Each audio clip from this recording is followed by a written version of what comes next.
நான் உண்டு என் வேலை உண்டுன்னு நாட்டில் நடக்கலாம் பாட்டு வருத்தப்பட்டுட்டு நான் உண்டு என் வேலை ஒன்று சேவனேன்னு பார்த்து போயிட்டு இருந்தேன். நீ கடைசியில் பேச வச்சிட்டீங்கடா இப்படி.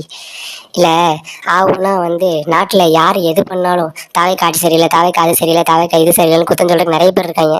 அதில் மோஸ்ட்டாக 2 பேர் பார்த்தீங்கன்னா லவுட் ஸ்பீக்கர்னு ஒரு அக்காவும் ஜூலி அக்கா 2 பேர்.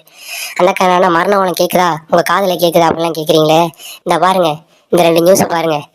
இந்த மரணம் உனக்கு கேட்குதாலும் கேட்குறீங்களா, அது பண்ணுறது யாருன்னு இந்த 2 நியூஸை பார்த்தீங்கன்னா தெரியும். இதை பற்றி உங்கள் பேஜில் பேசுங்களேன். திரு லவுட் ஸ்பீக்கர் அக்காவும் திரு ஜூலி அக்காவும் இதை பற்றி உங்கள் பேஜில் பேசுங்க. பேச மாட்டீங்க. ஏன்னா நீ திமுக இருந்து வாங்குற காசுக்கு தாவைக்காக குத்து சொல்லலாம், அதான் உங்கள் டாஸ்க்கு. ஸோ இதை பற்றி நீங்கள் பேச மாட்டீங்க. ஏன் போன மாதம் வரைக்கும் உங்கள் திரு முதல்வர் MK ஸ்டாலின் அவர்கள் தானே முதல்வராக இருந்தார். அப்போல்லாம் தப்பு நடந்து இப்போ எங்கே போய் ஓடி ஒழிச்சிட்டு இருந்தீங்க ரூம்குள்ளே? அப்போல்லாம் பேசலை. தாவைக்கா அதாவது அவர் ஆட்சியில் என்ன நடந்தாலும் மக்கள் மேலே தப்பு, விஜய் ஆட்சியில் என்ன நடந்தாலும் இவர் விஜய் தான் பண்ண மாதிரி பேசுறீங்க.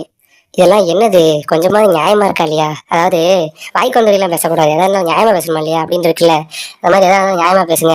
உங்களால் முடிஞ்சா இந்த 2 நியூஸ் நடந்திருக்குல்ல, இதை பற்றி உங்கள் பேஜில் முடிஞ்சா பேசி ஒரு திமுக, நானும் ஒரு திமுக கட்சிக்காரங்க இந்த மாதிரி நடந்துட்டு நான் மன்னிப்பு கேட்குறேன், உங்களால் முடிஞ்சா பண்ணுங்க. நீங்கள் பண்ண மாட்டீங்க, அது எனக்கே தெரியும். முடிஞ்சா பண்ணி காட்டுங்க.